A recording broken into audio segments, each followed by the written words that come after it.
রাত্রির মধ্যে বিকট দেহ নিয়ে আমি কেমন করে যাব?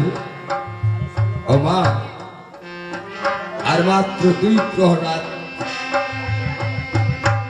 এই রাতের মধ্যে যদি লক্ষিন্দর দংশন না হয়, এই পৃথিবীতে মনসাকে কেউ দেবতা বলে মানবে না।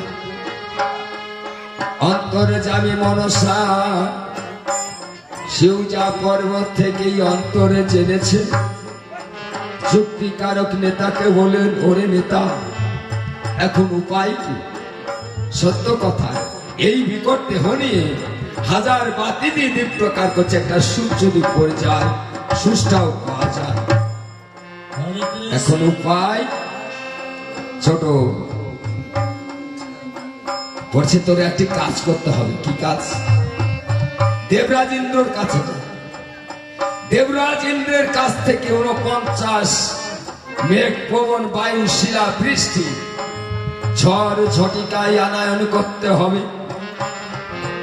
এই ঝড় ঝটিকা শুরু হলে হাজার বাতি নিভে যাবে, হাজার হাজার পাইশূন্য সব পালিয়ে যাবে।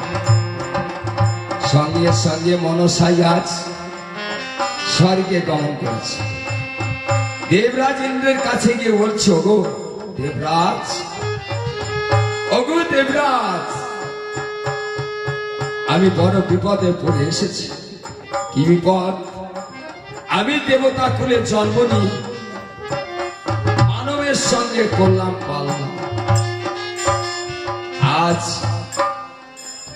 চন্দ্রধরের পুত্র লক্ষিন্দরকে দংশন করার কথা ছিল, আমি অভিশাপ করেছি। আর মাত্র 2 প্রহর রাত আছে। এই 2 প্রহর রাত যদি চলে যায়, কেটে যায়, আমাকে চন্দ্রধর দেবতা বলে মানবে। তোমার কাছে এসেছি 49 মেঘ পবন বায়ু শিলা বৃষ্টি ঝড় ঝটিকা দিতে হবে। বলছে, যাও মা, তোমার কার্য সিদ্ধি। দেখতে না দেখতে ঝড় ঝটিকা শিলা বৃষ্টি বর্ষণ বজ্রপাত শুরু হয়ে গেছে। এমনকি সামনে কাউকে দেখতে পাচ্ছে, যার যার প্রাণ নিয়ে সে পালিয়েছে। হাজার বাতি নিভে গেছে। এই সুযোগে কালে নাগিনী ধীরে ধীরে বাসরের নিকটে গেছে। বাসরের নিকটে গিয়ে বাসরের চতুর্দিকে ঘুরছে, কিন্তু যাবার কোন রাস্তা নাই। মা মনসাকে আত্মনাদ করছি, ও মা, এই লোহার বাসরে আমি কেমন করে যাব? বলছে, দেখ, ঈশান কোণে একটি সুতার মতন ছিদ্র আছে, ওই ছিদ্রের মধ্যে দিয়ে তুই প্রবেশ কর। ঈশান কোণে গিয়ে দেখে ছিদ্র আছে, কিন্তু সুতার সমান। এই বিকট দেহ। বলছি, মা, কি জ্বালায় আমাকে ফেলেছ? ও মা, মা, মা, মা। সত্যিকার তাকে মনসান্তর্যামী জেনে বলছে, নেতা এখন উপায়? বলছে, উপায় আছে। এই মোটা দেহ সুতার সমান যাতে হয়, আমি তাই করব। কি কাজ? সুতনলি বান মারতে হবে। সঙ্গে সঙ্গে সুতনলি বান মারবার সঙ্গে সঙ্গে সুতার সমান হয়েছে, কিন্তু দেয়ালে কর্ণ বাঁধিয়েছে। দেখবেন, যদি কোনো ঘরে মানুষ জাগ্ন থাকে, বাইরের থেকে অনুভব করা যায় যে ঘরে মানুষ চেতন আছে। ওই যে লক্ষিন্দর আর বেহুলা পাশা খেলছে, পাশা খেলতে খেলতে রাত কাটিয়ে দেবে বলে চন্দ্রধর বলেছে, বাবা লক্ষিন্দর, আজ নিশি তোদের জেগেই পাশা খেলে কাটাতে হবে। লক্ষিন্দর বেহুলা আনন্দে পাশা খেলা শুরু করেছে। এখন কালে নাগিনী বলছি, মা চেতন ঘরে চুরি আমি কি করে করব? এই বাসর ঘরে চেতন হয়ে আছে বেহুলা লক্ষিন্দর। সঙ্গে সঙ্গে আজ কালী নিদ্রাকে স্মরণ করেছে। যাও কালী নিদ্রা, ওই লোহার বাসরে কালী নিদ্রা গিয়ে সবার চোখে ভর করেছে, সঙ্গে সঙ্গে ধুয়ে পড়েছে। এই সুযোগে ওই কালনাগিনী সুতার সমান হয়ে বাসরের মধ্যে প্রবেশ করছে। পালঙ্কের চতুর্দিক ঘুরছে, ঘুরতে ঘুরতে শিওরে গিয়ে দেখে মাথার কেশ বেহুলার পালঙ্ক নিচে পড়েছে। তাই এমনি ভাব কালে নাগিনী দর্শন করে ওই কেশ বেয়ে উঠেছে পালঙ্ক, কেশ বেয়ে উঠে পালঙ্কের চতুর্দিক ঘুরছে। ঘুরতে ঘুরতে শিওরে গিয়ে দাঁড়িয়েছে। দাঁড়িয়ে লক্ষিন্দর বেহুলার রূপ দর্শন করছে আর চিন্তা করছে, এক যুগল দেখেছি বৃন্দাবন, আর লোহার বাসরে সে দেখতে পেয়েছি যেমন রাধা কৃষ্ণ। মুখের পরে মুখ রেখে লক্ষিন্দরে বলছে, বাবা লক্ষিন্দর, আর কতকাল ঘুমিয়ে থাকবি বাপ? একবার চেয়ে দেখ, তোর কালন্ত জম এসেছে, তোকে প্রাণ বিসর্জন কর। আবার বেহুলার মুখের পরে মুখ রেখে বলছে, আত্মনাদ করছে, ও মা বেহুলা, তুই যে সতী তাই পরীক্ষা দিয়ে মা লক্ষিন্দরের সঙ্গে তোর বিবাহ হয়েছে। আমি কালন্ত জম তোর আঁচলের নিধি চুরি করতে আমি এসেছি মা, তুই একবার নয়ন মিলে আমাকে দেখ। আর কেউ কথা বলছে। লক্ষিন্দরের মুখের পরে মুখ রেখে বলছে, ওরে কাল সাপিনী মনসা, ওরে কাল সাপিনী মনসা, তোর প্রাণে কি কোনো দয়া মায়া নাই? একে একে 6টি সন্তানকে মেরে তোর স্বাদ মেটে নাই, অবশেষে পেয়েছে একটি সন্তান। একেও মারবার জন্য আমাকে পাঠিয়েছিস না? আমি কালে নাগিনী, আমি এই লক্ষিন্দরকে সোনার বরণ লক্ষিন্দরের অঙ্গে আমি দংশন করতে পারবো না। মায়াতে বিবর হয়ে আচ্ছন্ন হয়ে পড়ে আছে। অন্তর্যামী মনসা আর মাত্র এক প্রহরাত। অন্তর্যামী মনসা দেখছে, অন্তরে তা জেনে যে দংশন করতে পাঠিয়েছি, দংশন করে তো দূরের কথা, ওদের রূপ দেখে আজ মায়াতে বিভোর হয়ে দু নয়নে জলে বক্ষ প্লাবিত করছে। মনসা বলছে, নেতারে সর্বনাশ হয়েছে। কি দংশন করতে পাঠিয়েছি, কিন্তু দংশন করা তো দূরের কথা, ওদের রূপে মুক্ত হয়ে আজ বিভোর হয়ে গেছে। এখন উপায়? যুক্তিকারক নেতা বলল, মনসা চিন্তা করিস না, দুষ্ট সরস্বতীকে স্মরণ কর।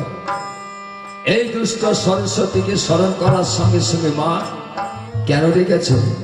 সাতালি পর্বতে লোহার বাসরে গিয়ে ওই কাল নাগিনীর জিহ্বা তুমি চেপে ধরো। সঙ্গে সঙ্গে লোহার বাসরে কাল নাগিনীর জিহ্বায় ভর করেছে। তখন বলছে, ওরে চাঁদের বেটা লক্ষিন্দর, মানব কুলে জন্ম নিয়ে দেবতার সঙ্গে তুই করেছিস বাদ বিসম্বাদ, আমি যাব তোকে ধ্বংসী। কিন্তু মা বিনা অপরাধে আমি কাউকে কোনোদিন দংশন করব না, আর করুন। অন্তর্যামী মনসা অন্তরে জেনে উনি আজ একটি মশা সৃজন করেছে। দৈব বাড়িতে বলছে, কাল লাগিনি এই মশা পাঠিয়ে দিলাম, লক্ষিন্দরের পায়ে যখন দংশন করবে তুই পায়ের দিকে যা, ওই লক্ষিন্দরের চরণের দিকে তুই থাক। সঙ্গে সঙ্গে যখন মশাই দংশন করেছে, পা যখন ছাই মেরেছে, কাল নাগিনীর মস্তকে লেগেছে। কাল নাগিনী বলছে, ওরে চাঁদের বেটা লক্ষিন্দর, বিনা অপরাধে আমার মস্তকে করছিস বজ্রাঘাত, তোকে আমি ক্ষমা করলাম। এখন তোর মায়ের মুখ পানে তাকিয়ে, তোর মায়ের মুখ পানে তাকিয়ে আমি তোকে ক্ষমা করলাম রে লক্ষিন্দর। আর এবার তুই যদি করিস বজ্রাঘাত, আমি যাবো ধ্বংসিয়া। পুনরায় যখন মশাই দংশন করেছে, সঙ্গে সঙ্গে ছাড়ে নিয়েছে। কাল লাগিনীর মস্তকে নিয়েছে। বলছে, দেখ লক্ষিন্দর, একবার নয় দুবার, যাক ওই সতী মা বেহুলা, সতী মা বেহুলার মুখ পানে তাকিয়ে তোকে ক্ষমা করো। আর এবার তুই যদি করিস বজ্রাঘাত, আমি যাবো ধ্বংস। পুনরায় যখন মশাই দংশন করেছে, আর এবার ছাই হয়েছে, মস্তকে লেগেছে। বলছে, দেখ চাঁদের বেটা লক্ষিন্দর, সাক্ষী থেকে চন্দ্র সূর্য, সাক্ষী থেকেও দেবতাগণ, বিনা অপরাধে চাঁদের বেটা লক্ষিন্দর মস্তকে করেছে বজ্রাঘাত, আমি যাবো এখন।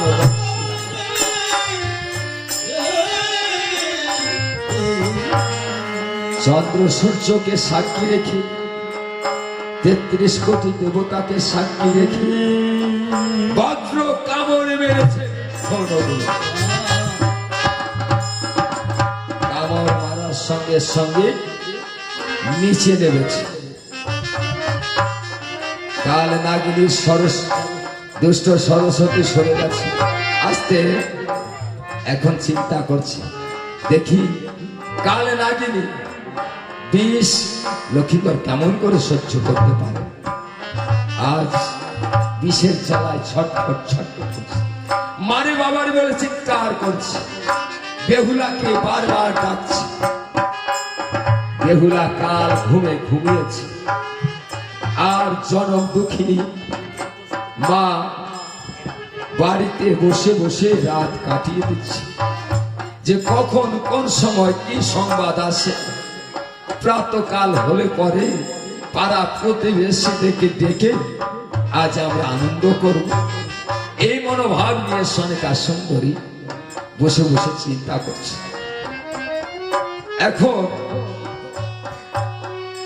বেহুলাকে ডাকছে, মুখের উপরে মুখ দিয়ে বলছে, বেহুলা, ও বেহুলা, আর কত নিদ্রা জানো, কিসে যে আমাকে দংশন করেছে, আমি সহ্য করতে পারছি না বেহুলা। বেহুলা লক্ষিন্দর আত্মনাদ করছে, মায়ের কাছে বলছে, মা, শুনেছি কোন মায়ের সন্তানে যদি বিদেশে গিয়ে বিপদে পড়ে, মা কেউ জানতে না জানতে মা তা জানতে পারে। ও মা, তুমি আর কিছু জানছো না, কিছু বুঝছো না। আজ বেহুলার মুখের পরে মুখ রেখে বলছে, বেহুলা রে, তোকে যে আমার পিতা দেখতে গিয়ে কত ভাবে পরীক্ষা করেছি। তুই শতছিদ্র পাতিলে জল এনেছিস, লোহার গলায় বিনা কাস্তে কাঁচা পাতিলে সিদ্ধ করে দিয়েছি, তোর বাড়ির সিঁদুর দিয়ে তোর বিবাহ হয়েছে। এই নিশি প্রভাত হলে কি কি বলে তোকে গালি দেবে, আর কেমন করে তুই যাবি বাইরে পাড়া দিয়ে? বেহুলা লক্ষিন্দরের বক্ষ চেপে ধরেছে, জিহ্বা আড়ষ্ট হয়ে আসছে, কথা আর বলতে পারছে না। এখন মনে মনে চিন্তা করছি যে আমার মৃত্যু আমাকে ডাকছে, তাই আত্মনাদ করে আজ জন্মভূমিকে প্রণাম করছে। কিভাবে?